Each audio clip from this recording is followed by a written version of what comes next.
Confesión desde el más allá. Capítulo 1. Aquella mañana, mientras desayunaba, Roberto no dejaba de mirar la vieja foto descolorida que sostenía entre sus manos y con la que se había reencontrado solo unos días antes.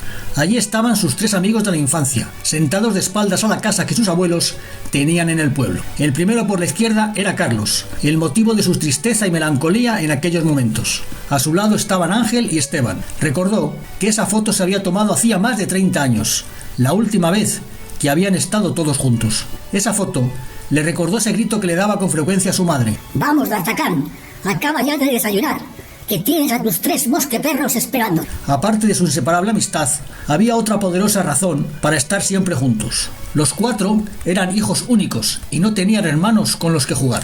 Sin darse cuenta, se puso a repasar esa infancia llena de buenos recuerdos y también de alguna pelea con sus tres amigos. Todo empezó a cambiar cuando fueron al instituto y les separaron en clases diferentes.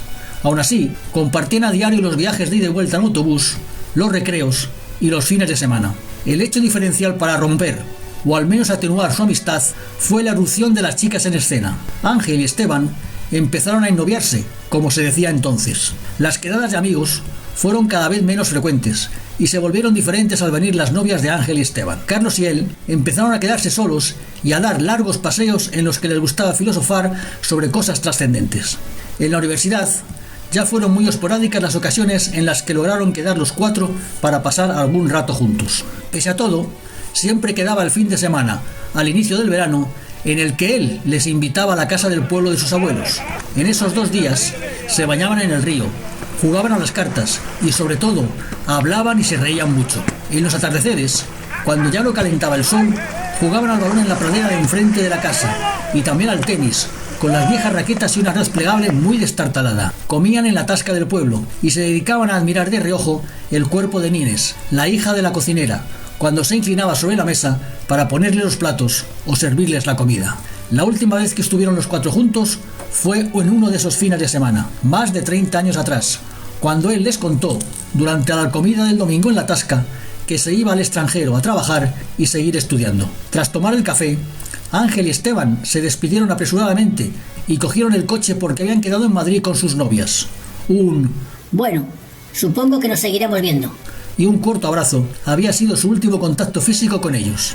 Él se quedó un buen rato más con Carlos y con Inés, que se sentó con ellos en la mesa al enterarse de que él se iba. Siempre le pareció que fueron los únicos que mostraron cierta tristeza porque él se marchara lejos.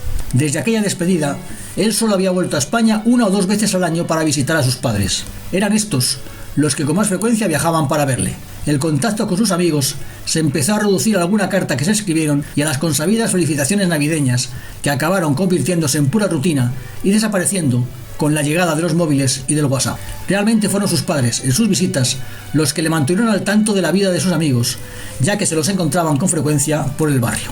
Ángel y Esteban se casaron con sus respectivas novias de toda la vida, y aunque le invitaron a la boda, él no pudo venir.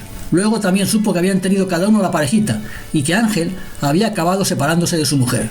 Según le habían dicho, se había casado por segunda vez y había tenido una nueva hija. Al final, ambos se habían mudado a otros barrios y sus padres dejaron de verles. Así, ya nunca más supo de sus 2 amigos de la infancia. Con Carlos, las cosas habían sido diferentes. Siempre hicieron lo posible para verse cuando él volvía a España de visita. También mantuvieron la costumbre de escribirse y de llamarse por teléfono de vez en cuando. Sin embargo, en los últimos 2 años había como desaparecido de la faz de la tierra. Él había intentado llamarle, pero su teléfono siempre daba fuera de cobertura o apagado.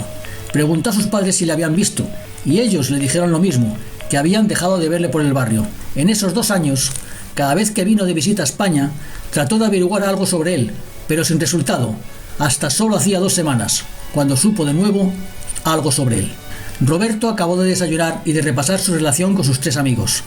Con esos recuerdos frescos en su memoria, se dispuso a vestirse para irse al funeral de Carlos, que era la triste actividad que tenía marcada en su agenda para esa mañana.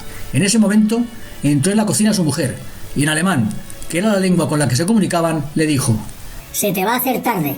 ¿De verdad no quieres que te acompañe? No, gracias. Te sentirías fuera de lugar. Le respondió mientras le daba un beso en la mejilla. Bueno, Como quieras. Roberto se había casado en Alemania, hacía 20 años, con Ingrid. Habían tenido una sola hija, que ahora estaba estudiando en los Estados Unidos. Llevaban casi un mes en España, porque su madre le había llamado para comunicarle que iban a vender la casa y se iban a mudar a una residencia donde pudieran estar atendidos.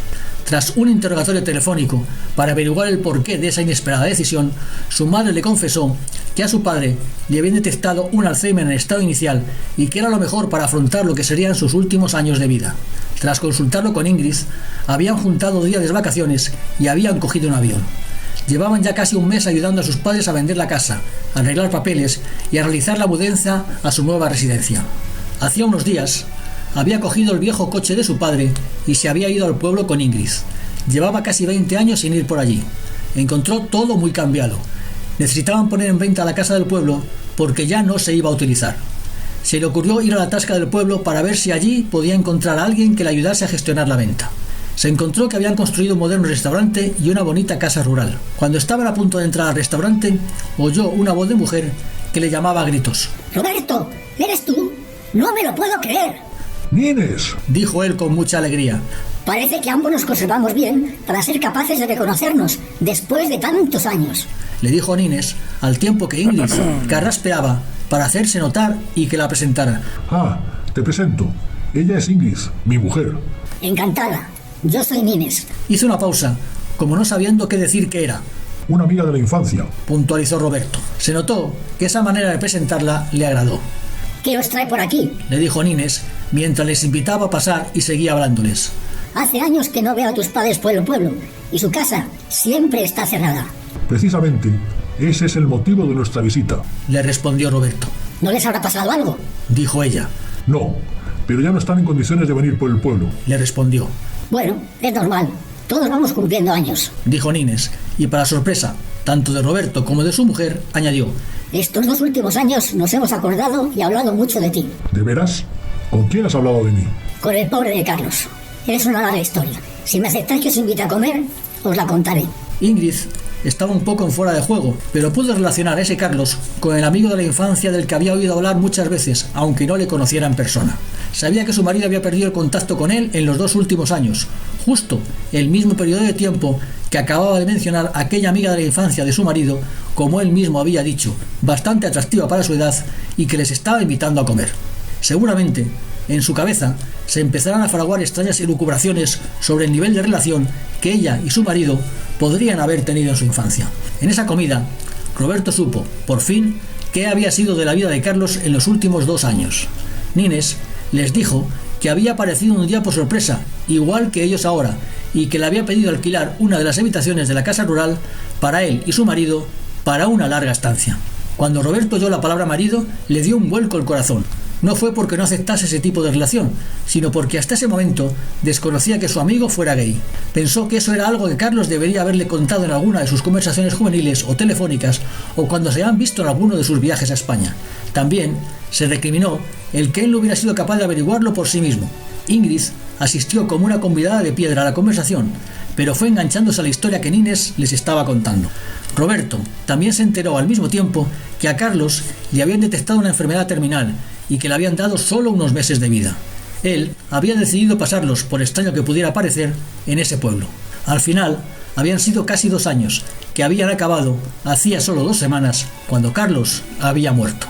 En apenas 1 hora y media, Roberto recuperó el conocimiento de lo que había sido de su amigo Carlos y tuvo que aceptar a la vez su desaparición definitiva de este mundo. Durante el café, Nines, de repente, dijo: A lo mejor puedo tener un comprador para la casa de tus padres. Se levantó y se fue dejándoles allí sentados con la curiosidad de saber a dónde se iba. Al rato, volvió con un señor, un poco más joven que ellos y elegantemente vestido. Os presento a Tom, el marido de Carlos. Ya le he puesto en antecedentes y me ha insistido en que quería conoceros. Encantado por fin de conocerte, Roberto. Carlos me ha contado tantas cosas de ti que es como si te conociera de toda la vida, le dijo muy emocionado, con un marcado acento inglés y en un tono bastante pausado.